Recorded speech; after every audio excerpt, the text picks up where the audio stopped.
সময়ের সাথে সাথে সব কিছুই পাল্টে যায়। মানুষের জীবনে কখন যে কি নেমে আসে, কারোর জীবন কখনো ভালো তো কখনো খারাপ। এমন সময় এক এক ঘটনা ঘটে যায়, মানুষের জীবনটাই যেন পাল্টে যায়। আজকে সকালটা দেখো, এত সুন্দর আকাশে মেঘ করেছিল, এত সুন্দর লাগছিল আকাশটা দেখতে। এরকম পৃথিবী কে কতদিন দেখতে পারবে সেটা কিন্তু ভাগ্যের ব্যাপার, আর একটা আশ্চর্যকরও ব্যাপার। কারণ কি বলতো, কে কতদিন সুন্দর দৃশ্য দেখতে পাবে সেটা কিন্তু কেউ জানি না। আমরা কতদিন পৃথিবীতে থাকবো, কার কতদিন আয়ু, কে কতদিন এই সব জিনিস দেখতে পাবো, আজ আছি কাল নেই, এরকম একটা ব্যাপার। তো কী করব, প্রকৃতির নিয়ম, সব কিছুই আমাদের মেনে নিতে হয়। সকালবেলায় আজকে উঠেছিলাম, দেখো উঠে কিন্তু রান্নাবান্নাটা শুরু করে দিয়েছি। সকাল থেকে ভাবছিলাম যে ক্যামেরা করব কি করব না, অন করব না, এরকম করতে করতে দেখো একেবারে চলে এসেছি ঠিক রান্নার টাইমে রান্নাঘরে। তো দেখো এখন থেকেই আমার এই ব্লগটি শুরু করছি। আশা করছি প্রতিদিনের মতোই আজকের ব্লগটিও তোমাদের খুব ভালো লাগবে। তো দেখো প্রথমেই রান্না করলাম, মাছগুলো নিয়েছিলাম, মাছটা ভেজে নিয়েছিলে, তারপরে বাঁধাকপিটা বসিয়ে দিয়েছিলাম। আসলে কি বলো তো, একের পর এক রান্না করছিলাম, কিন্তু মনটা না রান্নার প্রতি ছিল না। মনটা যেন কোথায় হারিয়ে যাচ্ছিল মাঝে মধ্যেই। এই কয়েকটা দিন থেকেই এরকম হচ্ছে। কাজ করছি, কিন্তু কি বলো তো, কাজের মধ্যে মধ্যে একটু অন্যমনস্ক হয়ে যাচ্ছি। মনটা কোথায় যে চলে যাচ্ছে, মনটা একটা উদাস হয়ে যাচ্ছে, এরকম একটা ব্যাপার। কেন যে এরকম হচ্ছে বুঝতে পারছি না। হয়তো কাছের মানুষ আমাদের ছেড়ে চলে গিয়েছে, তার জন্যই মনটা খুব খারাপ করছে। কিন্তু বেঁচে থাকার জন্য, বেঁচে থাকার তাগিদে, আমাদের পেটের জন্য এই যে কাজগুলো সংসারের প্রতিদিনের, সেগুলো যে না করলেই নয়, তাই কাজগুলো করতে বাধ্য হচ্ছি। কিন্তু একটা কাজের প্রতিও কিন্তু আমার অতটাও আগ্রহ আর আগের মতো পাচ্ছি না। তো যাই হোক, দেখো বাধ্য হয়েই এক প্রকার সমস্ত কাজ করতে হচ্ছে। আর দেখো এক প্রকার রান্না বান্না সব কিছুই শেষ হয়ে গেল। রান্না বান্নার পর এবার যেসব কাজগুলো থাকে, তো সেই সব কাজগুলোই করতে হবে আর কি। গ্যাস মোছা থেকে শুরু করে রান্নাঘর পরিষ্কার সব কিছুই।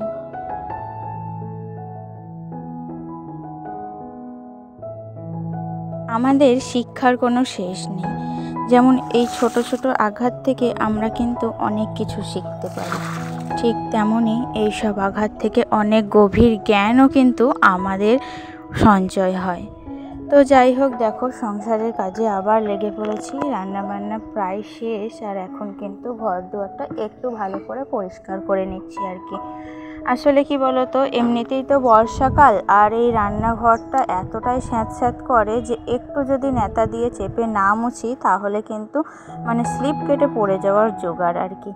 আসলে আমাদের এই যে রান্নাঘরটা না, এটা কিন্তু অতটাও কিন্তু এমনিতে পাকা হলেও কিন্তু অতটাও যে পাকা হলে যে কাদা মাটি বেরোয় না, ঠিক তেমনটা নয়। এটা তো যত আমি নেতা দেবো ততই কিন্তু এতে থেকে কাদা বেরোয়, তাতেই আরও স্লিপ কাটে আর কি। তো দেখো তারপর আসলে রান্না বান্নার পর বিছানাটা একটু এলোমেলো হয়েছিল, তো বেডরুমটায় এসে বেশ কিছু জামা কাপড় জড়ো হয়েছিল। তো সেই জামা কাপড়গুলো কালকে টিউশন গিয়েছিলাম আসলে, তাই সেই জামা কাপড়গুলো এখন ভাঁজ করে পরিপাটি করে ভরে রাখছি ওয়ার্ড্রবের মধ্যে। আসলে বেশ কয়েকদিন বাড়িতে থাকবো না, তাই জন্য আর কি এইগুলো গুছিয়ে রাখছি, কারণ এসে তখন হাতের নাগালে সব কিছু পাওয়া যাবে। আর এলোমেলো হয়ে থাকলে এসে কিন্তু এক জায়গা থেকে এসে দেখবে অনেকটাই কিন্তু বিরক্ত লাগে। প্রত্যেকটা কাজ করতে বা প্রত্যেকটা জিনিস খুঁজতে অনেকখানি সময় লেগে যায়, তাই আমি চেষ্টা করি সবসময় হাতের কাছে সব জিনিসগুলো যাতে গুছিয়ে যাওয়ার। তাহলে কি হবে বলো তো, এসেই কিন্তু জিনিসগুলো ঠিকঠাক জায়গায় আমি খুঁজে পেতে অতটাও অসুবিধা হবে না আর কি। আর এই যে দেখতে পাচ্ছ ওয়ার্ড্রবটা, তো এইখানেই আমি সব জামা কাপড় দেখো সুন্দর করে ভাঁজ করে রেখে দিয়েছি। তো এই যে যখন আমি আসবো বাবার বাড়ি থেকে, তখন কিন্তু এই ওয়ার্ড্রবটা খুললেই সব জামা কাপড় কিন্তু আমি এখানেই পাবো।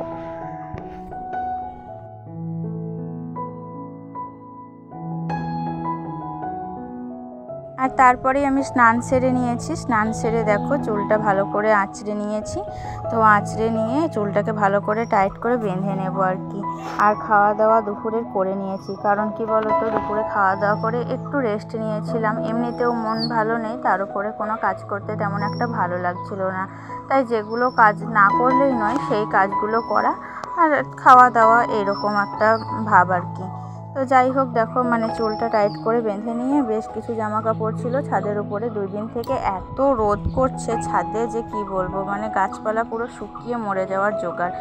2 দিন আগে এত বৃষ্টি হচ্ছিল, বৃষ্টিতে যেন বিরক্ত লাগছিল, আর এখন কিন্তু সেই বৃষ্টিগুলোকেই যেন মিস করছি আমরা। মনে হচ্ছে আবার যেন সঝরে বৃষ্টি নেমে আসুক আর আমার ছাদটা পুরো যেন ভিজিয়ে দেবে, এরকম একটা ব্যাপার। যখন যেটা দেয় ভগবান যেন ছাপিয়ে দেয়, আবার যখন না দেয় তখন কিন্তু আমরা সেটাকেই আবার মিস করি।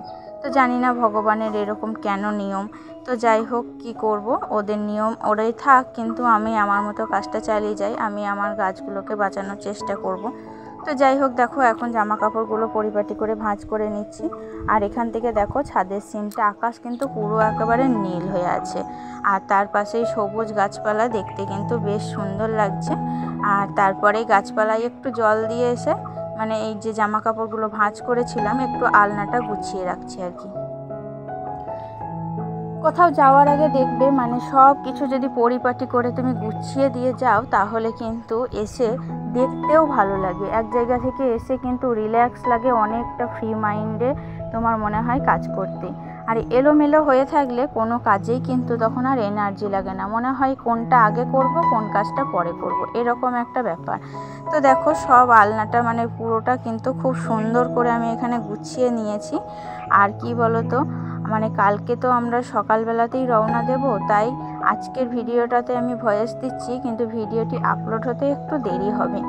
আসলে কি বলো, এই কদিন না আমার ভিডিও দেওয়ার আপলোড করার একটু সময়টা ম্যানেজ হচ্ছে না। কারণ কি বলো তো, বাড়িতে একটা অদ্ভুত পরিস্থিতি, তার মধ্যে যদি ভিডিও করা, তারপরে আবার এডিট করা, এরকম এই সব কাজগুলো একটু করতে কি বলো তো আমার ভালোই লাগছিল না। তাই জন্য এই সব কাজ একটু আমি ধীর স্থিরভাবে 2 দিন একটু রেস্ট নিয়ে নিলাম, তারপরে আবার সেই পুরনো গতিতে ফিরে এলাম।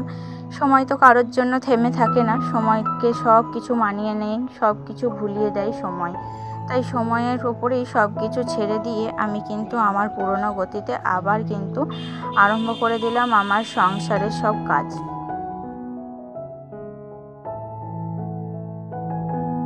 তো যাই হোক দেখো, ফাইনালি আমার কিন্তু ওপরকার ঘরটা পুরো গুছানো কমপ্লিট হয়ে গিয়েছে। আর এতটাই গরম পড়েছে, প্রচণ্ড গরমে ঘেমে গিয়েছিলাম, তো ক্লান্ত হয়ে গিয়েছিলাম, তাই নিচে নেমে এসেই জল খেয়ে নিয়েছি প্রচুর পরিমাণে। আর জল খাওয়া এমনিতেও কিন্তু গরমেই বলো শীতেই বলো স্বাস্থ্যের পক্ষে খুবই ভালো। আর সন্ধেবেলায় বানিয়ে নিয়েছিলাম একটু ঝালমুড়ি আর সবারের জন্য চা। তো এই দিয়ে আজকে সন্ধে টিফিনটা সারবো আর সকলকে সার্ভ করব। তারপরে তো রাত্রের রান্না আছেই, তো সেই সব ফুটেজ যা তোমাদের সাথে শেয়ার করলাম না, সেগুলো যা রাত্রের কাজ আছে সব এক ক্যামেরাতেই সেরে নেবো ভাবছি। কারণ ক্যামেরা নিয়ে কাজ করতে আর কিন্তু অতটাও ধৈর্য নিয়ে ভালো লাগছে না। তো যাই হোক বন্ধুরা, আর বেশি দেরি করছি না, এখানেই আজকে আমার ভিডিওটি সমাপ্ত করছি। আমার ভিডিওটি যদি ভালো লেগে থাকে অবশ্যই লাইক কমেন্ট করে দিও আর শেয়ার করে দিও, পাশে থেকো। আর নতুন যারা আছো তারা অবশ্যই সাবস্ক্রাইব করতে ভুলো না। আবার নতুন কোনো ব্লগে তোমাদের সাথে দেখা হচ্ছে, ততক্ষণ ভালো থেকো, সুস্থ থেকো, টাটা।